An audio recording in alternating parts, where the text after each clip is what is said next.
guys and gals, and Harry here from Drakewing Gaming. It's me on Twitter, the Gaming Dragon. Today I'm coming back at you another Let's Play episode of When Stars Fall. We're continuing on the different paths that we have available, y'all, so let's go ahead and jump right back in. Oh yeah, before that, y'all, don't forget the Patreon is up. Bronze, silver, and gold tiers are available. $5 to $15 respectively. $5, $10, $15 respectively. And they all come with nice exclusive rewards and permanent access to our community Discord server. We already have a few members in there now. So anyway, y'all, let's go ahead and jump right back in, shall we? Alarm Chan, you are up, and let's go. Alright. No. Don't overwrite. Okay, where am I? Okay. I could feel my heart racing and my breaths were coming in rapid succession. What was that? Was that a memory? I tried to recall details, but they were fading fast. There one moment and gone the next, like flickering images and sounds. By the time I managed to calm myself down, all I could recall of the dream, memory, was bright colors and someone telling me to forget. One second, y'all. What does it all mean? Did someone make me forget? Damn it! Just when I thought not having my memories was mysterious enough. I glanced over the window. The sun was still high in the sky, but I knew that didn't mean too much since we weren't in the same part of the world anymore. Crap. Hope I wasn't in here too long. I quickly washed up and stepped out of the tub, careful not to slip on the puddles around the tub that I had caused. After finding some towels, I dried the floor and myself, then I drained the water from the tub and headed into the bedroom.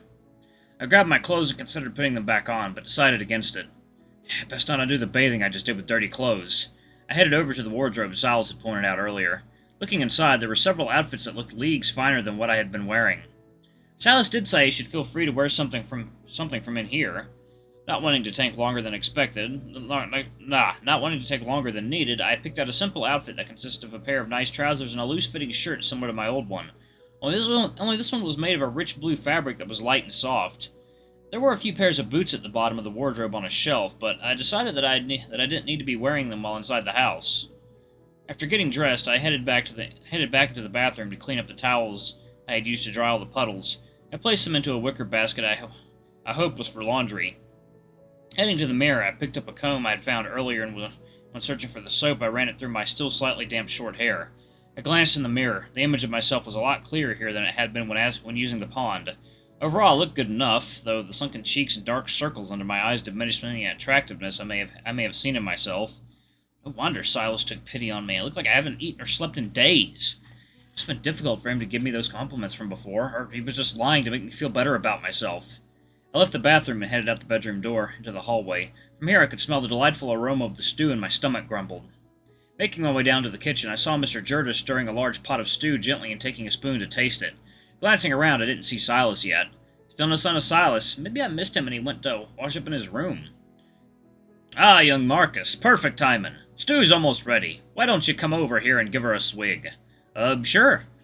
I walked over and Mr. Gerda had scooped a small portion of the stew into a wooden bowl and handed me a metal spoon along with it. I took a generous spoonful and blew on it to cool it slightly before putting it in my mouth. This is delicious! I tried not to make any weird pleasure noises as I took a second spoonful. This is delicious, Mr. Gerda! The front door opened and I turned to see Silas walk in. I guess he was still setting up the barrier. Welcome back, Master Teagland. Hey, Silas, dinner's ready. Silas removed his boots and wandered into the kitchen. It smells delightful. Thank you both. I didn't do too much. Nonsense, you did plenty. Now, both of you go sit and I'll serve you up some bowls. Silas and I did as he said and sat at the nearby table. Mr. Gerda brought us both a steaming bowl of stew before serving himself and joining us at the table. We were all too preoccupied with filling our stomachs with delicious stew to do much talking during our meal together. Once we had all finished eating and were satisfied, Silas got up and collected our bowls and began cleaning them. Master Teagland, please allow me to clean up from the meal. You shouldn't be the one to do it. You two prepared the meal, so it's only fair that I will do the cleaning up. Mr. Gerda opened his mouth to disagree, but Silas continued. I'll not hear another word of it. While I was empowering the barrier, it looked as though it may storm. I'd appreciate it if you could please check on the horse again and ensure its comfort for the night. As you wish, Master Teagland. Without another word, Mr. Gerda exited the house. Silas was working on putting the leftover stew into a small container that I assumed was another arcanum of some sort. There's so much magic around. I wonder what kind of magic an entire academy would have. I rolled up my sleeves and headed to the sink where the dirty dishes were sitting. Silas didn't say anything as I began washing the dishes. Second, y'all. Water time.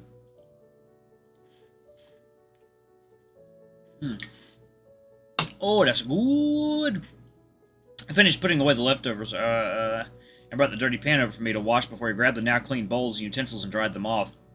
That stew was absolutely delicious, by the way. Oh, Mr. Jurda handled most of it. I just chopped some vegetables. You did an excellent job of it. I've had meals from several cooks, and many of them couldn't get that quite right. Their meals still turned out alright, but if the vegetables aren't cut just right, it can lead to them being undercooked or overcooked. Yours were perfect. I tried not to blush at the compliments. I'm just glad I could help. You've done quite a bit of helping since we found you. Oh, excuse me. Whether Mr. Jurda has said so himself or not, we do appreciate it. Thank you again, for everything you two have done for me. If you hadn't come by, I don't know where I'd be right now. Thank you for being brave enough to trust me with the truth. Sadly, the world is running short on honest souls. Having met you gives me hope that perhaps there is still goodness in people and humans in general. Right. When you've told me about recent history, there's a lot of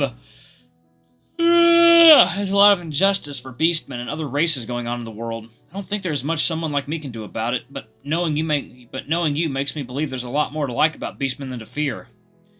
Thank you. I believe that you can make a difference because you are someone like you. I believe that you and I could be great friends as well, should that be something that interests you. Sincere. I think being friends with you could be something very wonderful. Silas grinned, and I saw his tail shift ever so slightly. I'm glad to hear it. Well, Marcus, I would be honored to call you my friend. I returned his smile. Same to you, Silas. Silas and I finished cleaning the dishes in the kitchen just before Mr. Jurda returned. I'm a bit drained after the long day. I'm going to wash up and head to bed. Have a good night, Mr. Jurda. Marcus. Good night, Master Teagland. Night, Silas. Silas disappeared up the stairs, and I could make out the faint sound of his door opening and then closing. Oh, the kitchen looks spick and span. The two of you did a fine job. I'm happy I could help, Mr. Jurda. I think I'm going to head up to bed as well. I'm a bit tired myself. Sounds like a plan. I won't be up much longer myself. Just gotta be careful of a few things. Have a good rest, Marcus. I headed up the stairs to my room and closed the door behind me. Exhaustion hit me quickly, and I barely had enough time to undress before collapsing onto the bed and finding some much-needed sleep. Too late. No changing fate. No, I can fix this. You doomed us all. You just need to find... This belongs to me now. You don't... I won't let... I'll end everything. You must forget, Marcus. I sat up, gasping for air. Cold sweat clinging to my body. Where? It took me several moments to remember that I was in Silas's house, in the room he had provided me. A dream again. Everything is still fuzzy, but I remember all of it this time. The sun was still up outside, and I don't know how long I had been out for. I wonder, should I tell Silas about the dreams? I meant to at dinner, but I had forgotten. Go tell Silas. I need to tell Silas. He may know something about it. I got out of bed and quickly threw on the pants and shirt I'd been wearing at dinner before leaving the room and heading to Silas's.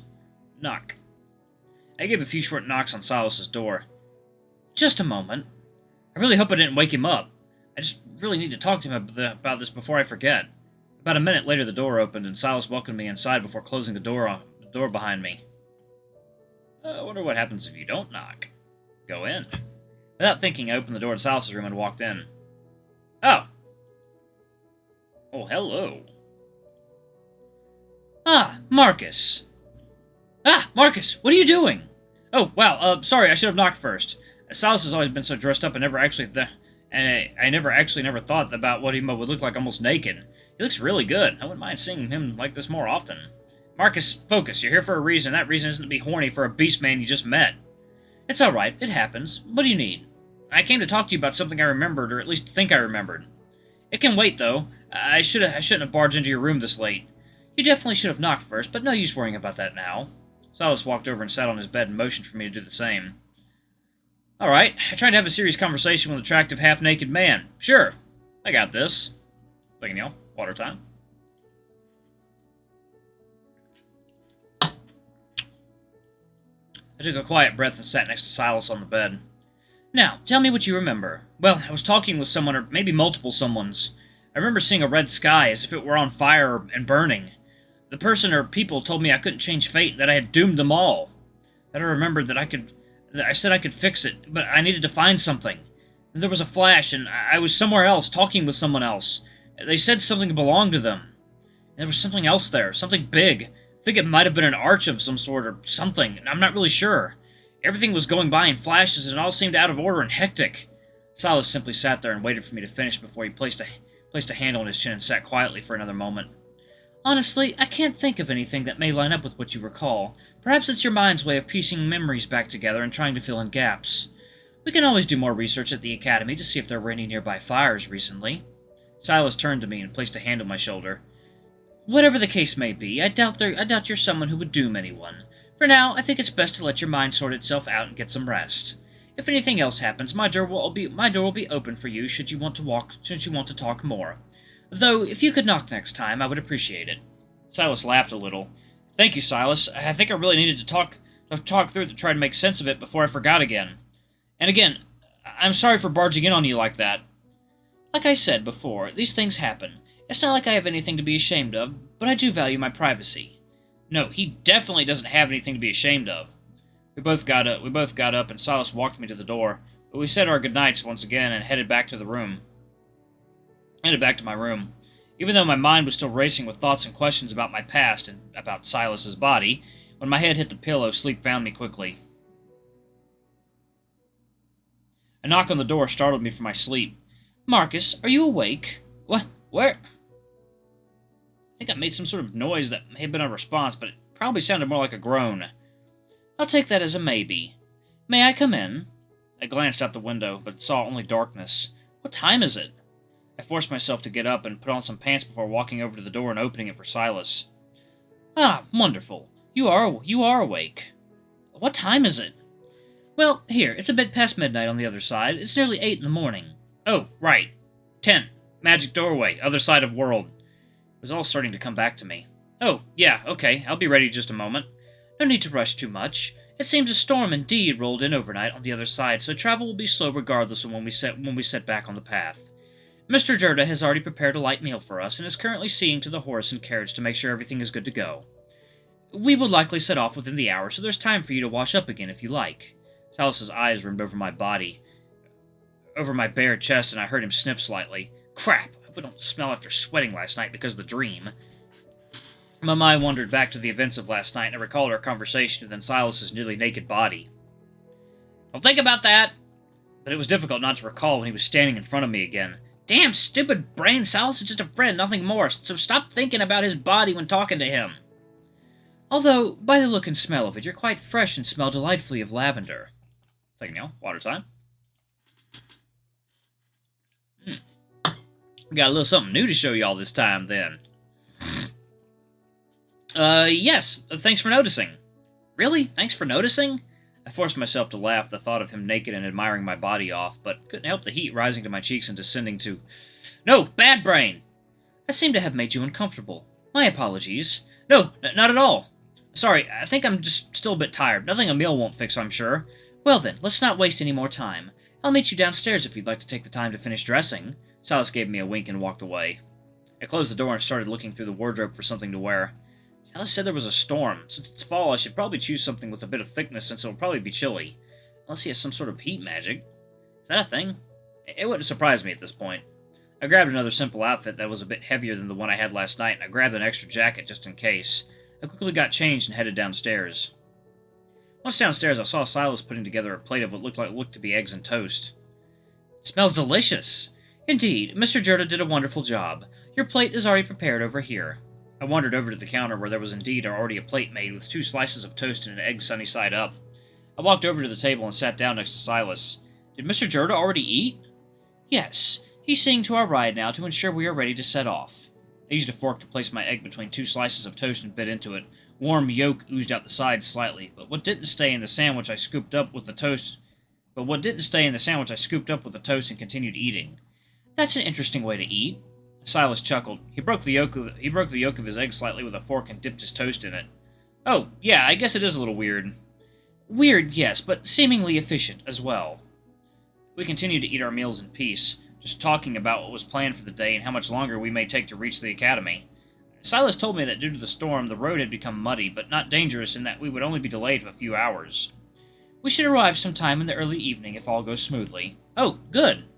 Not that I complain about spending more time getting to hang out with you.